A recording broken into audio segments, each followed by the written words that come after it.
Top quality और consistent performance के लिए सिर्फ सिल्वर पंप नाम याद रखना। ಎಲ್ಲಿಂದ ಶುರುವಾಯಿತು ರಕ್ತದೋಕಳಿ ಎಲ್ಲಿ ತನಕ ಬಂದು ನಿಂತಿದೆ ಅದೆಲ್ಲದರ ವಿವರಗಳನ್ನು ನಾನು ನಿಮಗೆ ಕೊಡ್ತಾ ಇದ್ದೀನಿ. ಭೀಮಾ ತೀರದ ಮಣ್ಣು ಮತ್ತೆ ಕೆಂಪಗಾಗಿದೆ. ಎಷ್ಟರ ಮಟ್ಟಿಗೆ ಅಂತಂದರೆ ಬಾಗಪ್ಪನ ಬರ್ಬರ ಹತ್ಯೆಯಾಗಿದೆ.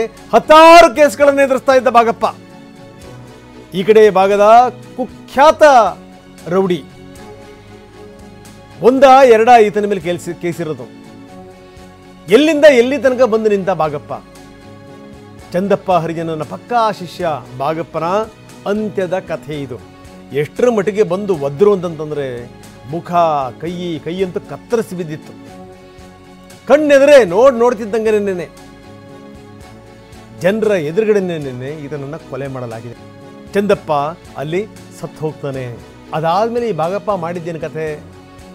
ಆತನ ಪೂರ್ತಿ ಸಾಮ್ರಾಜ್ಯ ನಂದು ಅಂತ ಹೇಳಿದ್ದು, ಶಸ್ತ್ರಾಸ್ತ್ರಗಳು ನನ್ನವು ಅಂತ ಹೇಳಿದ್ದು, ದುಡ್ಡು ಕಾಸು ನಂದು ಅಂತ ಹೇಳಿದ್ದು. ಈತನ ಮೇಲೆ ಕಣ್ಣಿದ್ದೇ ಇತ್ತು. ಅಂತೂ ಇಂತೂ ಈ ಕ್ರೈಮ್ ಕಂದಾಯ ಇದೆಯಲ್ಲ ಅದು ಒಂದಲ್ಲ ಒಂದು ದಿವಸ ಪಾವತಿ ಮಾಡಲೇಬೇಕು. ಅದು ಪಾವತಿ ಆಗಿದೆ. ಎಲ್ಲೋ ಒಂದು ಕಡೆಗೆ ಚಂದಪ್ಪ ಹೋದಂಥ ಸಂದರ್ಭದಲ್ಲೇ ಮುಗಿತಪ್ಪ ಇಲ್ಲಿ ಯಾವುದೂ ಕ್ರೈಮ್ ಆಗಲ್ಲ ಅನ್ನುವಂಥ ಸಂದರ್ಭದಲ್ಲಿ, ಆದರೆ ಗುರುವನ್ನು ಮೀರಿಸಿ ನಿಂತು ಬಿಟ್ಟಿದ್ದ ಬಾಗಪ್ಪ. ಗುರು ಏನೇನು ಮಾಡ್ತಿರ್ಲಿಲ್ವಲ್ಲ ಅದೆಲ್ಲವನ್ನು ಕೂಡ ಮಾಡ್ತಾ ಇದ್ದ. ಇವತ್ತು ಪೋಸ್ಟ್ ಮಾರ್ಟಮ್ ಆಗುತ್ತೆ, ಅದಾದಮೇಲೆ ಶವವನ್ನು ಹಸ್ತಾಂತರಿಸಲಾಗುತ್ತೆ. ಆಟೋದಲ್ಲಿ ಬಂದಂಥವರೇ ಏಕಾಏಕಿ ನುಗ್ಗಿದ್ರು, ಮಾರಕಾಸ್ತ್ರಗಳಿತ್ತು. ಎಷ್ಟರ ಮಟ್ಟಿಗೆ ಅಂದರೆ ಇವನ ಬಗ್ಗೆ ಎಷ್ಟು ಭಯ ಇತ್ತು ಅಂತಂದರೆ ಈ ಕೈ ಕತ್ತರಿಸಿದ ಮೇಲೂ ಕೂಡ ಅವರಿಗೆ ಅನುಮಾನ ಇವನು ಬದುಕ್ಬಿಟ್ರೆ ಗತಿ ಏನು ಅಂತ. ಮತ್ತು ಗುಂಡು ಬೇರೆ ಹೊಡೆದ್ರು.